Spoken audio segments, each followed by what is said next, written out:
We increase fear, and then we increase aggression, and then we increase gun violence. And they believe that the only way that they're going to get attention is through extreme violent actions.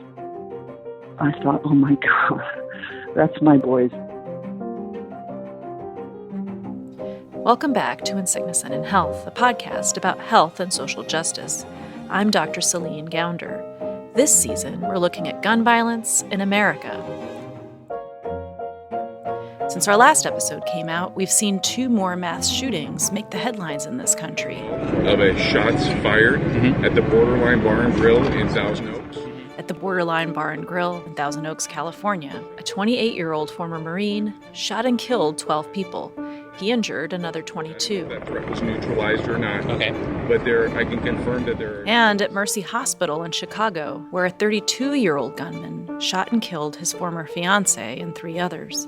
There's no doubt in my mind that all those officers that responded were heroes, and they saved a lot of lives because we just don't know how much damage he was prepared to do. At the time of this episode's release, we're still learning about the shooters and why they may have done this, but their profiles have become disturbingly common when it comes to mass shootings in America. Young, male, and with a history of violence against women. Last episode, we talked about modern gun culture. Why people own guns, how they use them, and what they mean to them. Over the next few episodes, we'll take a look at how gender and race relate to guns. Today we ask, why are guns a symbol, for many, of masculinity? Are boys and men more violent? Or do they turn to violence and guns as tools in the absence of other alternatives to dealing with their problems? Mass shootings, like those at the Borderline Bar and Grill and Mercy Hospital, are perpetrated almost exclusively by boys and men. In fact, nearly 3/4 of all homicides in the United States involve a man killing another man, and an even higher proportion of suicides involves men killing themselves. What is it about American men that leads some of them to such extreme acts of violence? Does it really just come down to boys will be boys? That men are fundamentally violent by their very natures? To start us off, meet Benjamin Sledge. He's the executive director of a nonprofit that works with the music industry and mental health. In addition to that, I'm a veteran. I spent 11 years in the United States military. Most of that time was under the Army Special Operations Command. And I'm a recipient of the Bronze Star, Purple Heart, and 2 Army Commendation Medals for my actions overseas. Benjamin's family can trace their military heritage all the way back to the Civil War. As a kid, Benjamin looked up to his grandfather, who was a paratrooper in World War II. His grandfather was a big part of teaching Benjamin what it meant to be a man. My grandfather was a lot about honor and integrity, and he really pushed that hard with my brother and I. All I knew was that in order to be a man, you honored your word, you did the right thing, and you toughed it out. As close as he was to his grandfather, though, there was a side to him he didn't see until it was too late. And I mean, it's kind of a travesty that I didn't learn about it until my grandfather had passed away. And shortly before he passed away, he wrote his memoir. And I began to see in those pages just how deeply the loss of his friends in combat really affected him. When Benjamin was stationed in Afghanistan, he made friends like this too. He knew how important they were, especially in a war zone. It's not weird to hug your friends there, and you show more of that deep feeling side in combat, crying over those that you've lost, comforting each other when you're going through difficult times. For me personally, my wife left while I was in Iraq. That was one of the darkest times in my life, and I didn't know how I was going to make it through or make it home.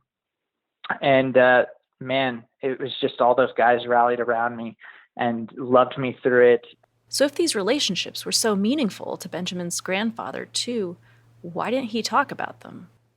As warm and as loving as, my dad and my grandparents and uncles have all been, there wasn't that kind of sensitive side to the masculine soul. It was just kind of like, buck up, kiddo. Benjamin isn't the only one who thinks this. My name is Niobe Way. I'm a professor of developmental psychology at New York University and the author of Deep Secrets, Boys' Friendships, and the Crisis of Connection. Niobe's research looks at masculinity through the lens of teenage friendships, specifically the friendships between boys. If you look at boys' friendships, it is definitely a story about masculinity. Niobe's observed the same ideas of what it means to be a man as Benjamin described. That attitude of buck up, man up, it's at the heart of why men struggle to hold on to deep friendships. Boys talk about wanting friendships, close friendships with other boys, having close friendships with other boys. They talk about their love for these friends, being lost without feeling, quote unquote, lost without them. They talk about sharing secrets, and not just secrets about, crushes, but also secrets about things that are happening at home that are difficult, and needing people, someone, and usually referring to a boy, another boy, who they can share those kinds of vulnerabilities with and won't be laughed at or judged. But when the boys reach adolescence, Niobe says she sees a change. You all of a sudden start to see this boys really trying to struggle to hold on to these relationships that only a few years earlier they thought were so important. What's going on here? According to Niobe, adolescence is when social pressures push boys to distance themselves from their friends in the name of becoming a man.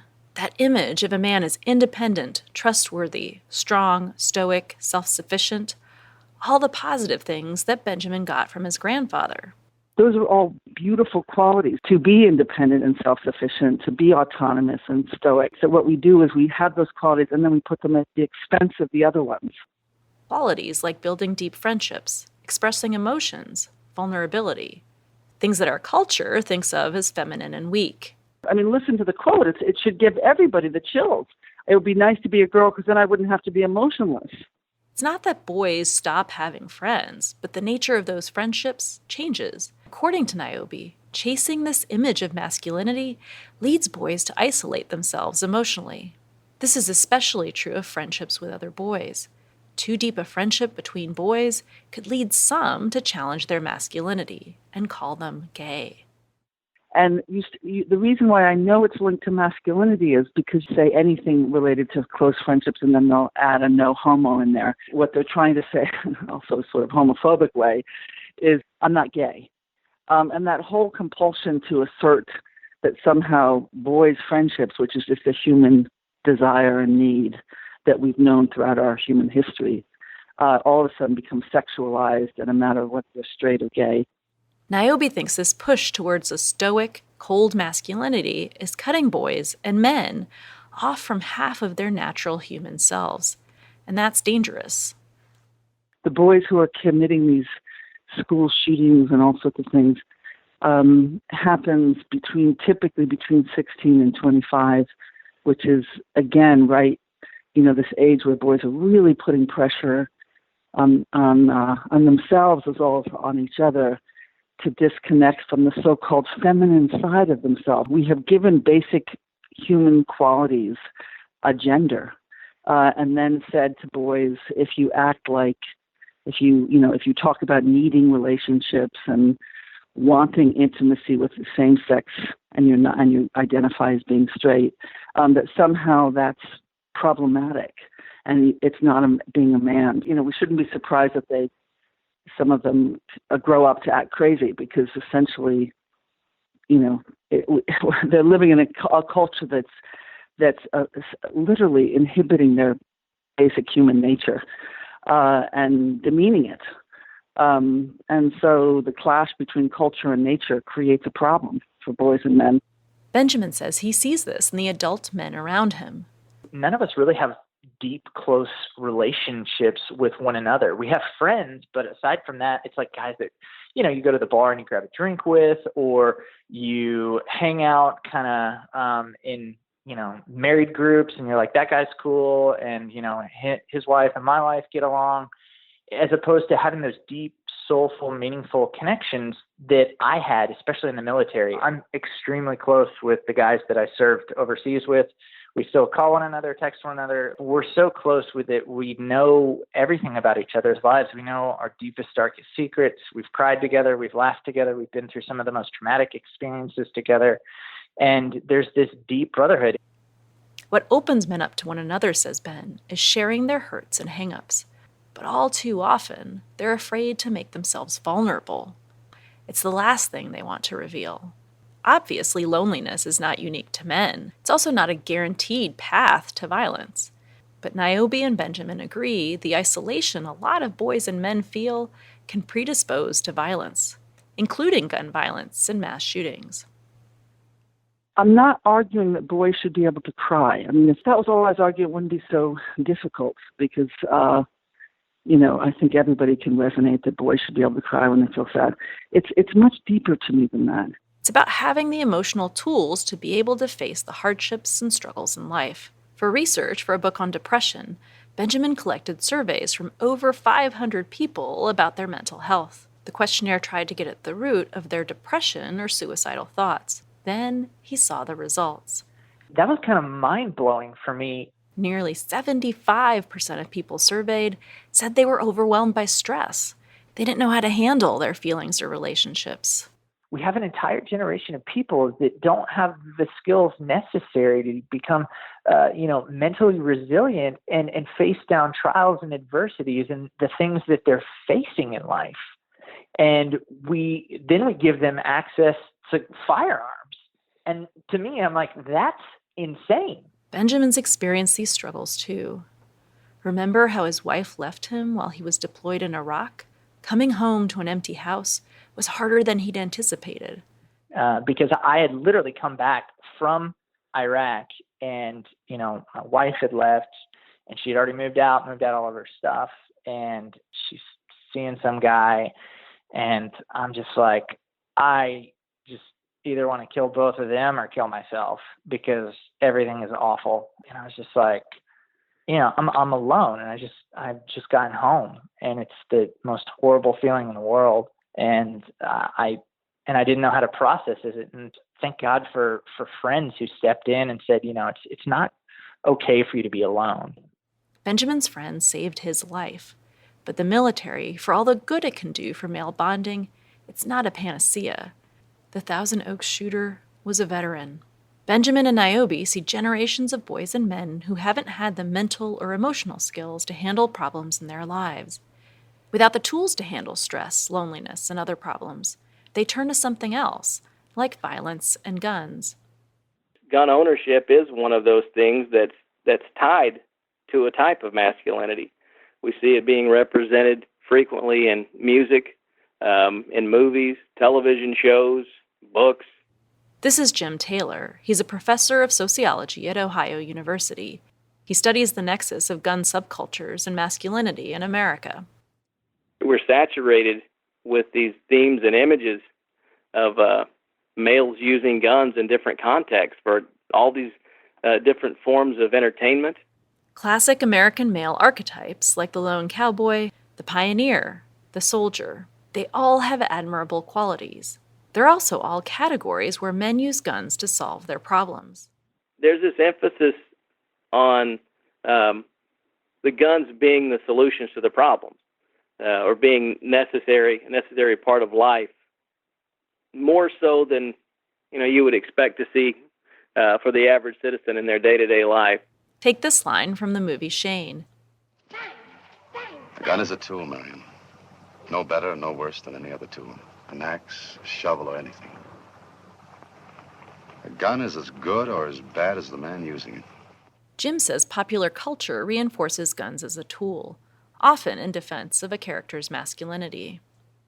And frequently there is this, somewhere in that backstory, that the males are using them to be real men, to find their manhood, to prove their masculinity, to fill in some void where their masculinity is being challenged. You going to take that challenge? Or be called a coward? Well, what are you going to do, Paul? So being saturated with these messages about this idea of if your masculinity is challenged and you have access to a gun. Well, are you going to shoot him? This is something that might, in some situations, restore your manhood. The fear of not being a real man or seen as a real man. The fear of not fitting in, whatever it is. But it is the fear or climates of fear that's probably the most worrisome constant in gun-related violence, and it's just not discussed enough. Jim thinks this narrative of guns and masculinity distorts the way boys and men think about solving problems. He thinks of it like going down a buffet line. When a person goes to a buffet, they're surrounded with all of these options. Some of them very good for you, some of them kind of okay for you, and some of them, are just really bad choices. If the message males regularly hear and receive is guns equals male equals man equals big tough badass, then when you're facing a masculinity challenge on any level, from dealing with the neighborhood bully to dealing with world powers, then maybe you turn to the gun or the more violent, dramatic option in the cultural buffet. We're left to face the potentially toxic consequences of this decision. Jim thinks part of the answer lies in reminding men there are legitimate alternatives to violence. That's a better, stronger definition of courage, bravery, and masculinity in my book, and I think it would definitely lead to some better outcomes. Reflecting back on these conversations, it seems like this big problem of masculinity and violence boils down to how we raise our boys. It's about how men are allowed to feel, to make connections with others. In short, it's a cultural problem. The solution can sound overwhelming because, oh my goodness, how do we change? How do we change a culture? But I've discovered that actually the solution is not so complicated. Toward the end of our conversation, Niobe told me a story about this. It sounds small, but I think it's a step in the right direction. She was talking to another group of students and read aloud a passage from her book, Deep Secrets, to the class. The first quote in the opening chapter is a very emotionally fraught quote. So it talks about, we just know each other, we understand each other. It's a boy talking about his best friend. The class, predictably, started to giggle. So I said, why are you giggling? And they wouldn't tell me. And finally some kid said, well, he sounds gay. And I said, well, okay. I didn't actually ask about sexuality, so he certainly could be gay. I have no idea. But let me just tell you something. Over the almost 30 years I've been interviewing boys, about 85% of boys sound like this at some point during their teenage years. And there was total silence. And then someone just, so one of the boys said, for real? And I said, oh, yeah. I said, this is what teenagers sound like. This is what teenage boys sound like. And Céline, do you know what happened? So it was an amazing transition. I didn't expect it. And all of a sudden, I had 12-year-old boys raising their hand, telling me about how they had wanted close friendships, or they had this friendship, or these two boys in the classroom had been close. They were in the classroom together, had been close, and then they had a falling out over some issue, and all I did was normalize it. So at some level, I think the solution for parents and teachers and healthcare professionals and all sorts of folk who interact with young people is just to normalize that these desires and needs and capacities are just human capacities and essential for our health and growth. There's lots of reasons for hope. Maybe if we give our boys and men more options, more freedom to feel and express, if we give them the full range of human emotional tools, they won't feel the need to reach for violence as a tool for coping. Without changing any laws, that culture shift, arming men with their feminine sides, could make a huge dent in our rates of gun violence. Next time, we're going to talk about the flip side of gender, violence, and guns. Today's episode of In Sickness and in Health was produced by Zach Dyer and me. Our theme music is by Alan Best. Additional music by the Blue Dot Sessions. Audio from outside the Borderline Bar and Grill, care of Ventura County Star reporter Jeremy Childs.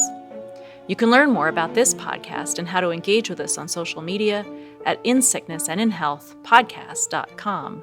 That's insicknessandinhealthpodcast.com. If you like what you hear, please leave us a review on Apple Podcasts. It helps more people find out about the show. I'm Dr. Céline Gounder. This is In Sickness and in Health.